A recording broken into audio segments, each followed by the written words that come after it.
입니다.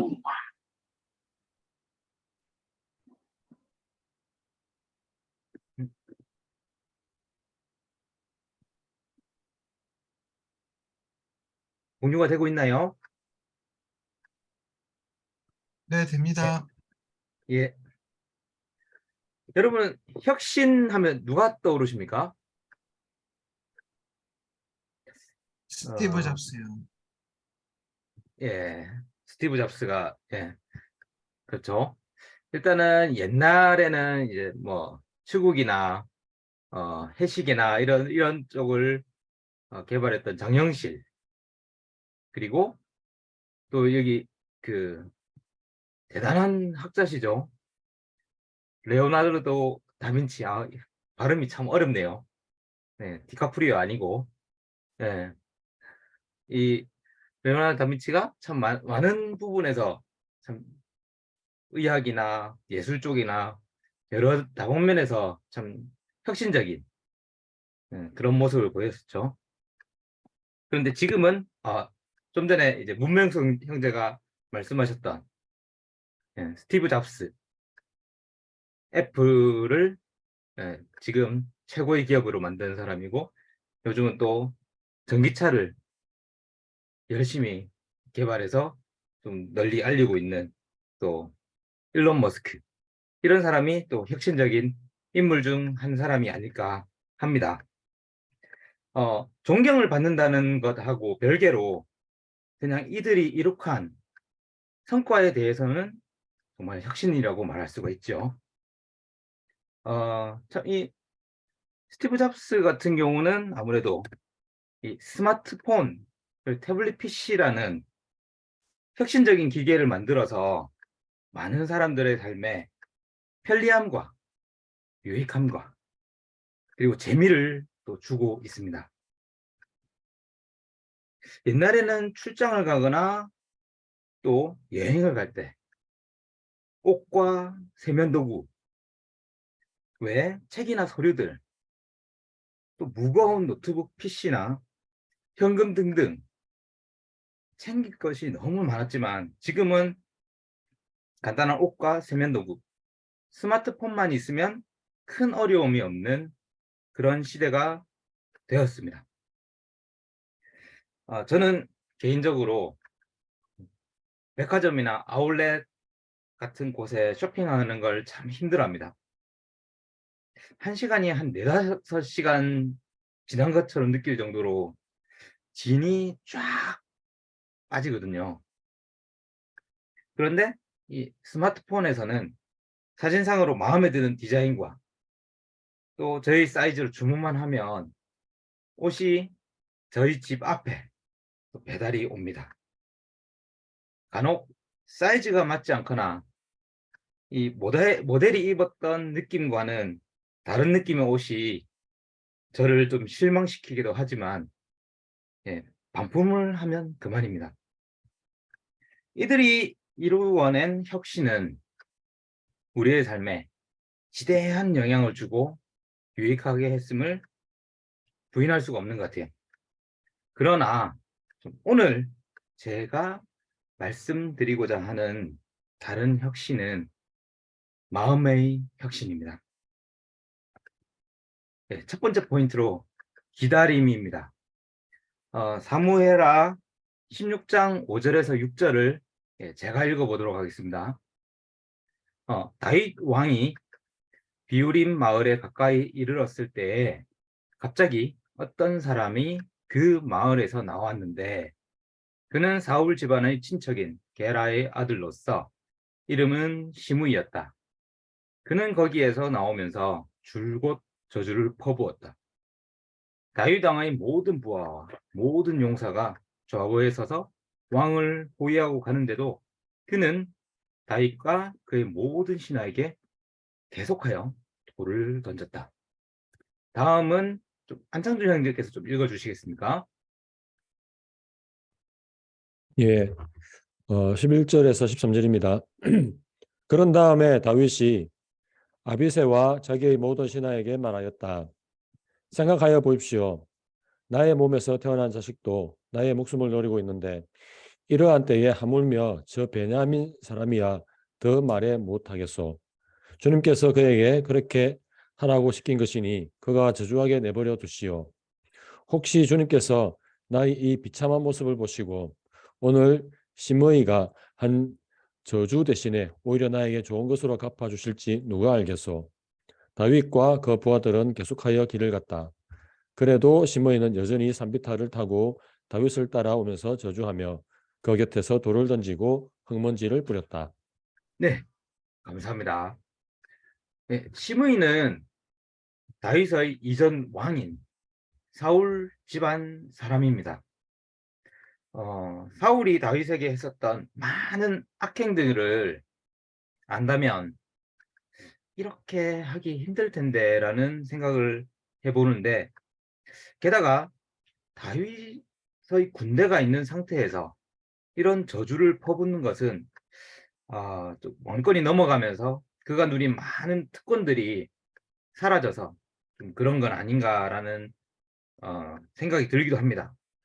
아무튼 그는 아주 오랜 시간 동안 다윗 일행을 따라가면서 저주를 합니다. 누군가가 나를 저주하는 것을 직접 듣는 기회도 참 드문데, 이런 저주나 치욕적인 말을 듣는다면 참 참기 어려울 것 같습니다. 다윗이 처한 상황을 돌이켜보면 일단 그의 아들이 반란을 일으켰고 그의 목숨을 노리고 있습니다. 그리고 그의 정신적인 후견자이자 참모인 아히도벨의 배신과 또 많은 믿었던 신하들이 배신한 상태입니다. 그런 마음의 상처가 있는 상태에서 제대로 챙기지 못하고 급하게 도피를 나왔기 때문에 여러 가지 불편함과 육체적인 피로가 있는 상태였습니다. 이와 같은 어려움이 있는 상태에서 정말 어이없는 저주와 모욕을 듣는다면 참기 어려울 것 같습니다. 만약에 제가 다윗과 같은 상황이었다면 안 그래도 화가 나서 죽을 지경인데 바로 차단을 지시했을 것 같습니다. 그렇지만 성경 본문에 나와 있는 것처럼 다윗은 저와 같은 그런 생각을 선택하지를 않았습니다. 저는 개인적으로 대부분의 사람들이 그렇겠지만 기다림에 익숙하지가 않습니다. 기본적으로 좀 불안함은 좀 있는 사람이라서 더욱더 그런 것 같습니다. 그렇다고 또 무턱대고 기다리지 못하고 그런 사람은 아니지만, 예를 들면 만기가 있는 적금이라든지 무언가가 보장되어 있는 것에 대해서는 크게 불안해하지도 않고 기다림의 힘듦보다는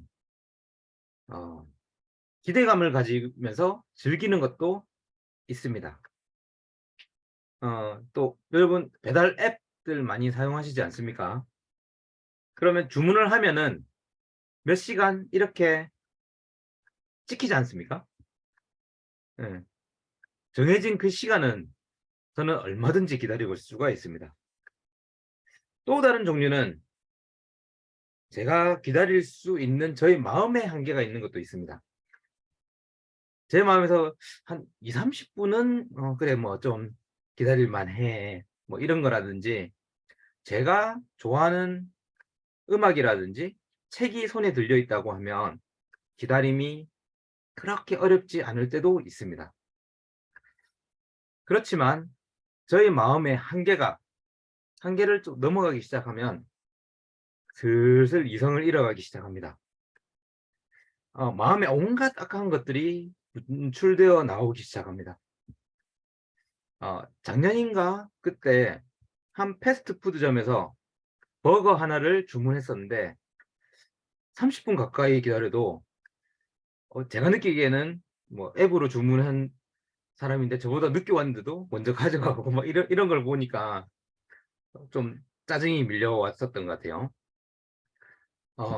그 일이 있은 뒤에는 저희 집 근처에 있음에도 불구하고 아직도 그곳에 가지 않고 있습니다. 제가 터무니없이 기다리지 못하는 그런 사람은 아니지만 다윗이 보여준 이 관대함과 하나님을 믿고 바로 심의를 처단하지 않는 여유를 가진 것은 완전히 다른 차원인 것 같습니다. 다윗은 이런 기다림을 어떻게 배우게 되었을까요? 잠깐만요. 예, 제가 잘못 넘겼네요. 예, 사무엘상 24장 3절에서 7절까지를 우리 김은기 형제께서 좀 읽어주시겠습니까? 네. 사울이 뒤를 보려고 그리로 들어갔는데 그 굴의 안쪽 깊은 곳에 다윗과 그의 부하들이 숨어 있었다. 다윗의 부하들이 그에게 말하였다. 드디어 주님께서 대장님에게 약속하신 바로 그 날이 왔습니다. 내가 너의 원수를 너의 손에 넘겨줄 것이니 내가 마음대로 그를 처치하여라 하신 바로 그 날이 되었습니다. 다윗이 일어나서 사울의 겉옷자락을 몰래 잘랐다. 다윗은 자기가 사울의 겉옷자락만을 자른 것뿐인데도 곧 양심의 가책을 받게 되었다. 그래서 다윗은 자기 부하들에게 타일렀다. 내가 감히 손을 들어 주님께서 기름 부어 세우신 우리의 임금님을 치겠느냐? 주님께서 내가 그런 일을 하지 못하도록 나를 막아 주시기를 바란다. 왕은 바로 주님께서 기름 부어 세우신 분이기 때문이다. 다윗은 이런 말로 자기의 부하들을 타이르고 그들이 일어나 사울을 치지 못하게 하였다. 예, 감사합니다. 예, 지금 읽은 장면을 그려보면 그렇게 좀 그려보고 싶은 장면은 아닙니다. 사울이 용변을 보는 뒤에서 치자 말자 그런 의논을 하는 그런 상황이라서 좀 지저분하게 느껴지기도 합니다. 그렇지만 이때는 완전히 무방비의 상황이라서 사울을 처단하기에는 두 번 다시 없는 기회인 것은 확실합니다. 그런데 마음이 하나님께 너무나 부드러운 다윗은 그의 옷자락을 자르는 것만으로도 양심의 가책을 느낄 정도로 하나님을 의식할 뿐만 아니라 자신의 손으로가 아닌 하나님이 직접 모든 일을 처리하실 것을 믿고 기다리는 모습을 이때부터 그의 삶에서 보여주었습니다. 뒤에 또 보시면 사무엘 상 뒷부분을 계속 보시면 사울이 또다시 다윗을 죽이려고 쫓아다니고 다윗은 사울을 죽일 수 있는 기회가 또다시 있었음에도 불구하고 비슷하게 사울을 살려주는 그런 장면들이 또 나오는데 솔직히 저희 입장에서는 좀 다윗이 답답하기도 합니다. 하나님께서 주신 기회라고 생각하고 차단했으면 어떨까라는 생각도 들지만 그의 태도는 일관되게 하나님을 신뢰하고 기다리는 것을 택합니다. 앞에서 저는 스마트폰을 만드는 그런 뭐 애플이라든지 또 뭐 테슬라라는 기업 이 두 가지인 뭐 혁신을 이야기했었는데 그것은 정말 대단한 일임에는 분명합니다. 그렇지만 다윗의 마음을 보면서 저는 그 누구도 보여주지 못한 혁신을 보여줬다고 생각합니다. 하나님을 전적으로 믿고 기다리는 모습 말입니다. 요즘 교회 안팎의 상황과 저의 마음도 그리 편하지는 않는 것 같습니다. 이스라엘과 유다가 분리된 것 같고 예전에 다른 교회들이 서로 다투고 편가르기 하면서 분열될 때 못났다고 느끼고 한심했었는데 지금은 우리 교회의 모습을 보면서 안타까움을 느낍니다. 화가 나기도 하고 부끄러움이 밀려오기도 했었습니다. 그러나 다윗이 보여준 마음의 태도를 보면서 지금 우리가 해야 할 일은 각자의 자리에서 하나님께서 이루시는 교회의 모습을 기다려야 한다는 생각이 듭니다. 다윗이 사울을 믿지 않고 계속 도주는 하면서도 하나님을 깊이 신뢰한 것처럼, 그리고 자신을 모욕하는 심의 앞에서도 무력으로 제압하지 않고 하나님께 모든 것을 맡기는 기다림의 태도를 보인 것처럼 우리 또한도 하나님께서 하나가 되게 하시는 모습을 기대하고 기다리는 마음을 배우면 좋을 것 같습니다. 두 번째 포인트입니다. 합당한 대가를 치르자는 주제인데요. 형제 여러분들, 옛날에 오락실을 많이 가셨나요? 이런 오락실요. 요즘은 닌텐도나 플레이스테이션 등의 게임기나 모바일 게임을 하거나 PC방을 자주 가지만, 제가 10대 때는 사진회사와 같은 오락실을 거의 매일 드나들었습니다. 한때는 일요일 아침 눈 뜨자마자 아침 먹기도 전에 여러 번 오락실에서 오락을 하고 왔던 기억도 있습니다. 4년째인가 저는 우연한 기회에 집에서 이 오락실 게임을 할 수 있는 게임기를 샀습니다. 이런 건데 TV 연결해서 게임을 할 수 있는데요. 제가 또 게임을 하고 싶기도 했지만 윤우와 윤성이와 함께 놀 수 있을 거라는 기대로 장만을 했지만 아이들이 게임을 썩 잘하지는 않더라고요. 그래서 박스에 그냥 넣어두다가 애들이 좀 커서 얼마 전부터는 애들과 주말에 한 번씩 게임기를 꺼내서 오락을 조금씩 해보았습니다. 그런데 생각보다는 애들이 그렇게 실력이 늘지가 않는 겁니다. 왜 그럴까? 라는 생각을 잠시 해봤는데 답은 굉장히 간단했습니다.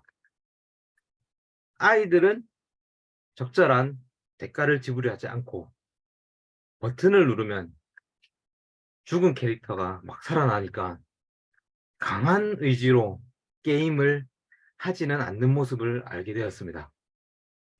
제가 어렸을 때는 50원, 100원 그 아까운 돈으로 최대한 길게 놀았어야 됐기 때문에 엄청난 집중력과 집착으로 캐릭터를 끝판까지 살리기 위해서 다음 장면에는 어떤 것들이 튀어나올까, 그런 것까지 다 외우고 대비하고 그 에너지를 채울 수 있는 아이템이 나오면 기를 쓰고 획득하고 하는 등등 아주 전투적인 태도를 가졌었습니다. 오락 한 게임에 50원에서 100원으로 올렸을 때 그땐 더욱더 게임에 진심인 태도를 가지게 되니까 저의 게임 능력은 아주 빠르게 성장했습니다. 어떤 오락은 끝판까지 끝내려면 4, 50분 걸리는 게 있었는데 제가 그 게임을 하는 동안 기다리는 사람들이 줄을 서고 있을 때도 많았던 것 같습니다. 갈라디아서 6장 7절에서 9절까지를 우리 누가 읽으면 좋을까요? 김영수 형제께서 좀 읽어주시겠습니까? 네, 갈라디아서 6장 7절부터 9절입니다. 사람은 무엇을 심든지 심은 대로 거둘 것입니다. 자기 육체에다 심는 사람은 육체에서 썩을 것을 거두고 성령에다 심는 사람은 성령에게서 영생을 거둘 것입니다.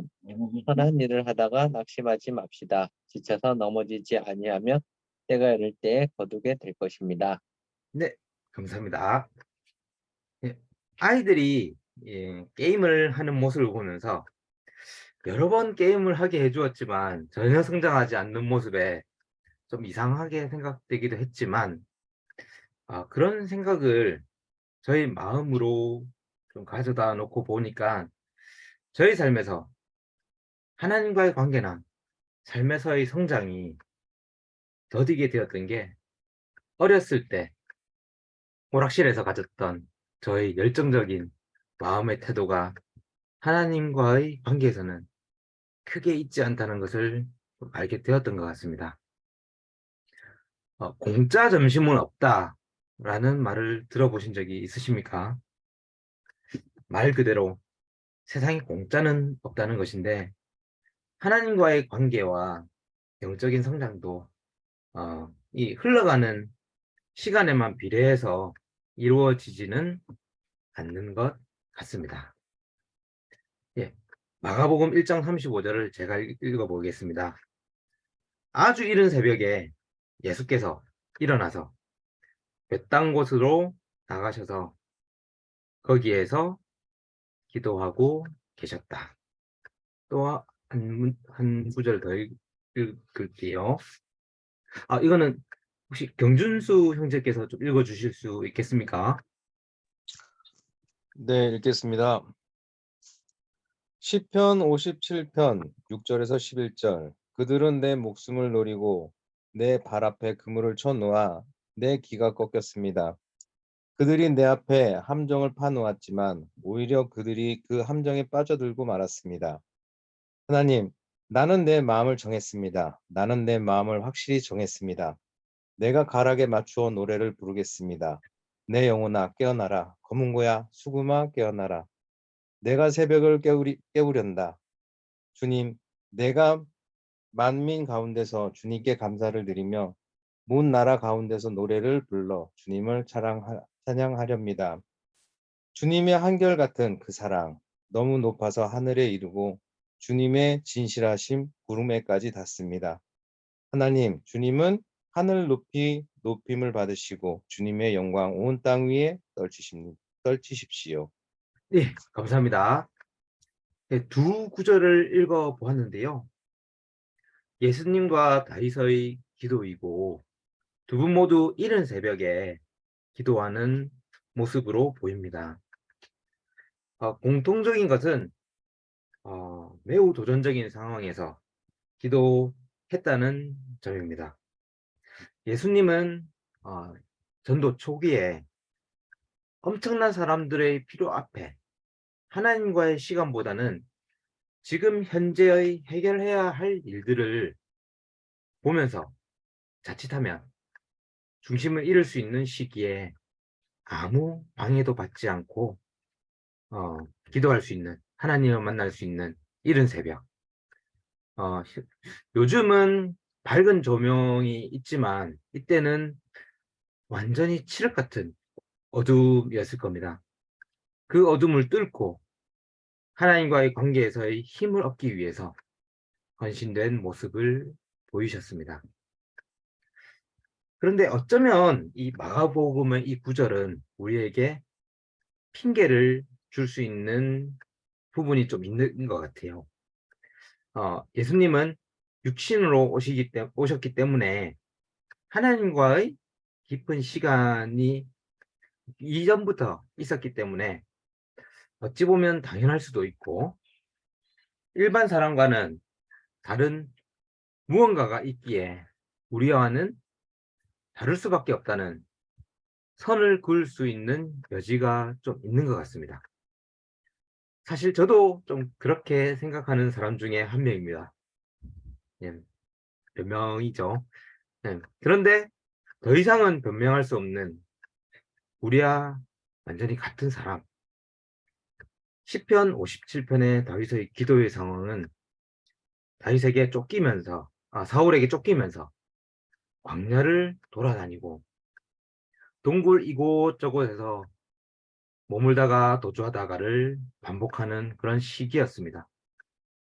이 비참한 시기에 다윗이 아침, 저녁 기도를 많이 남겼었고 그 기도의 내용은 대부분은 감사함과 하나님에 대한 경외와 사랑이 가득하지만 때때로는 하나님에 대한 원망과 아쉬움을 표현하는 부분도 있습니다.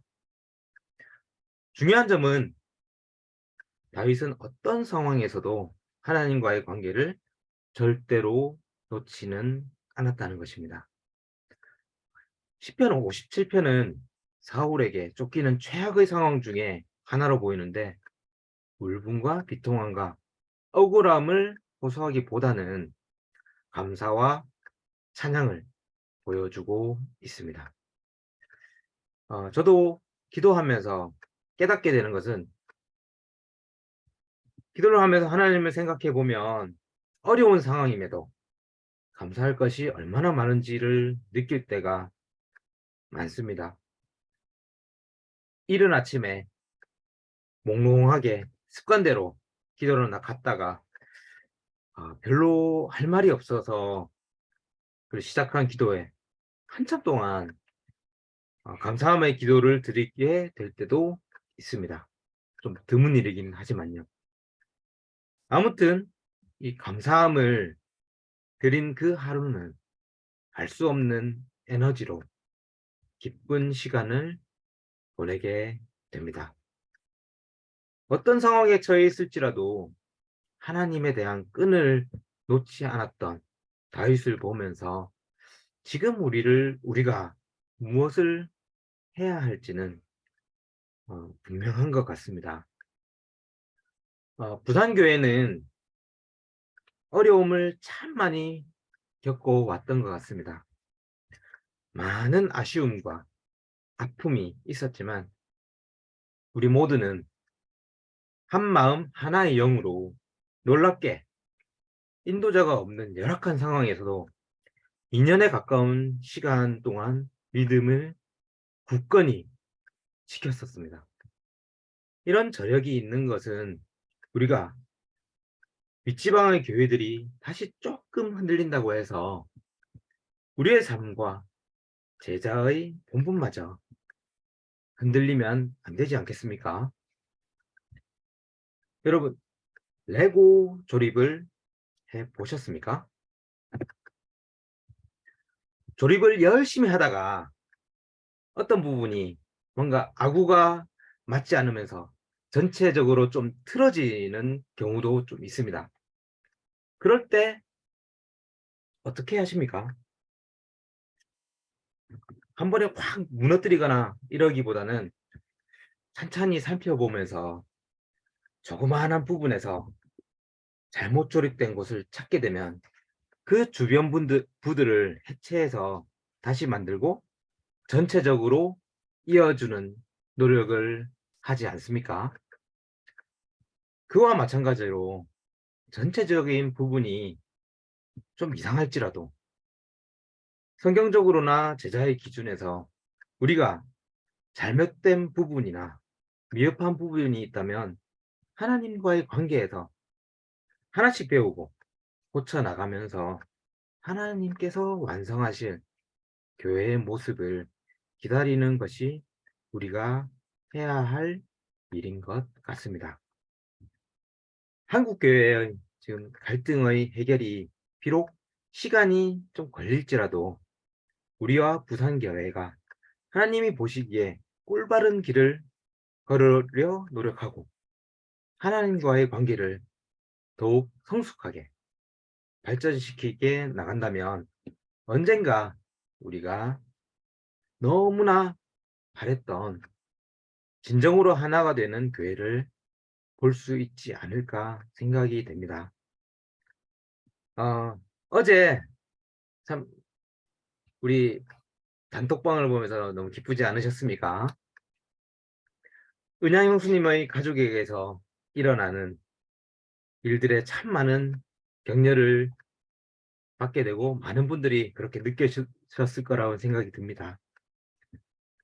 은양 형수님이 간절히 기도하셨겠지만 또한 한마음으로 우리가 1월에 심었던 기도의 열매라고 생각할 수도 있는 것 같습니다.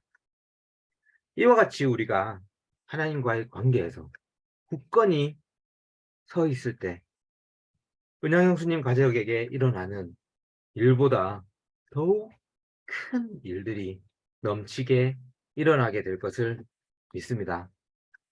지금 우리는 과도하게 전체를 보고 힘들어하기보다는 우리가 할 수 있는 하나님과의 관계와 옆에 있는 형제자매들과의 친밀한 관계, 그리고 우리 주변에서 제자 삼는 삶을 지속적으로 하면서 하나님의 때를 기다려 보시면 좋겠습니다. 감사합니다. 설교를 마치겠습니다.